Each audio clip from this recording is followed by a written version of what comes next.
नमस्कार दर्शकों, बहुत बहुत स्वागत है आप सभी का इंडिया न्यूज के इस खास बुलेटिन में। बड़ी और ताजा खबरों के साथ मैं हूं लीचवी रॉय।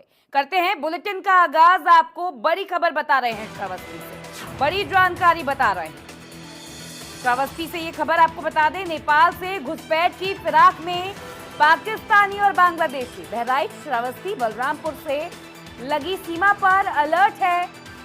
एसएसबी के 1500 अतिरिक्त जवानों की तैनाती की गई है। आपको बता रहे हैं, लखनऊ, वाराणसी, अयोध्या को निशाना बनाया जा सकता है। ऑपरेशन सिंदूर के बाद बौखलाया पाक घुसपैठ में जुटा हुआ है। ऑपरेशन सिंदूर के बाद पाकिस्तान बौखलाया हुआ है। बांग्लादेश और पाकिस्तान अपने लोगों को घुसपैठी करने को बढ़ावा दे रहा है। आपको बता दें, एसएसबी के 1500 अतिरिक्त जवानों की तैनाती की गई है। लखनऊ, वाराणसी, अयोध्या को निशाना बनाया जा सकता है। ऑपरेशन सिंदूर के बाद पाकिस्तान बौखलाया हुआ है, घुसपैठ में जुटा हुआ है। नेपाल से घुसपैठ की फिराक में है पाकिस्तानी और बांग्लादेशी। नेपाल के जरिए बांग्लादेशी और पाकिस्तानी हिंदुस्तान में घुसपैठी करना चाह रहे हैं। 1500 अतिरिक्त जवानों की तैनाती इसको लेकर की गई है। पूरा अलर्ट मोड पर देश काम कर रहा है। नेपाल से घुसपैठ की फिराक में है पाकिस्तानी और बांग्लादेशी। बड़ी जानकारी आपको बता रहे हैं।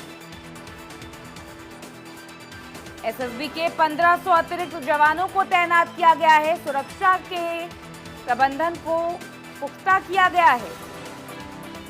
ऑपरेशन सिंदूर के बाद पाकिस्तान बौखलाया हुआ है। हालांकि सीज फायर की बात हुई थी, लेकिन सीज फायर से हटकर भी पाकिस्तान अपनी आदतों से बाज नहीं आता। पाकिस्तान घुसपैठी करने की कोशिश करता है, देश के अंदर घुस के तबाही करने की कोशिश करता है। ऐसे में नेपाल के जरिए घुसपैठी में जुटा है पाकिस्तान। भारत नेपाल सीमा से सटे हुए गांव में आजकल संवेदनशीलता को देखते हुए लगातार ग्राम चौपाल लगाई जा रही है। ऑपरेशन सुरक्षा कवच के तहत ग्राम सुरक्षा समितियों को सक्रिय किया जा रहा है। उसी क्रम में मेरे द्वारा और थाना प्रभारी सिरसिया के द्वारा ग्राम चौपाल रनियापुर और कटकुइया कला में लगाया गया है। इसमें मेरे द्वारा ग्रामवासियों से मिल करके ग्राम बॉर्डर की सुरक्षा के संवेदनशीलता को और उस संबंध में उनको विस्तृत जानकारी दी गई और उनसे फीडबैक लिया गया और आम जनता से मिल करके बॉर्डर की सुरक्षा को लगातार संवेदनशील तरीके से वो उसको संपादित किया। इसी खबर पर हमारे साथ संजय और मिथिलेश, हमारे सहयोगी पत्रकार, जुड़ गए हैं। संजय और मिथिलेश, आपसे ये सवाल करना चाह रहे हैं कि किस तरीके से यहाँ पर पाकिस्तान जो है बौखलाया हुआ है। ऑपरेशन सिंदूर के बाद, ऑपरेशन सिंदूर की फतेह के बाद पाकिस्तान बौखलाया हुआ है। संजय, क्या कुछ आप कहेंगे? घुसपैठी की जरूरत यहाँ पर उनको आन पड़ी है, घुसपैठी वो नेपाल के जरिए करना चाह रहे हैं, क्या कहेंगे संजय? बिल्कुल, देखिए मैं आपको बताऊं कि जिस तरीके से पाकिस्तान अपनी नापाक हरकतों से कभी बाज नहीं आता है। भले ही वो सरेंडर जरूर कर देता है, माफी जरूर मांग लेता है, लेकिन उसके जो नापाक इरादे हैं वो हमेशा उसको कामयाब करने की फिराक में लगा होता है।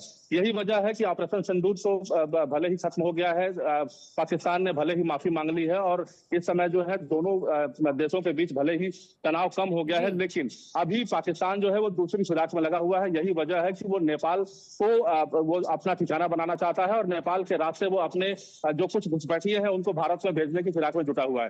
हालांकि सुरक्षा एजेंसियों के द्वारा मिले इनपुट के बाद से जिले के जो एसएसबी टीम है, जो पुलिस की टीम है, वो पूरी तरीके से सतर्क हो चुकी है, पूरी तरीके से अलर्ट हो चुकी है। पुलिस अधीक्षक आरएन सिंह जो है लगातार पल-पल की निगरानी कर रहे हैं और लगातार पल-पल का अपडेट ले रहे हैं, क्योंकि जिस तरीके से ये काफी बड़ा मामला बताया जा रहा है, सुरक्षा एजेंसियों के द्वारा एक काफी बड़ी इनपुट बताई जा रही है। इसी को लेकर के सीमा पर पूरी तरीके से सघन तलाशी की जा रही है।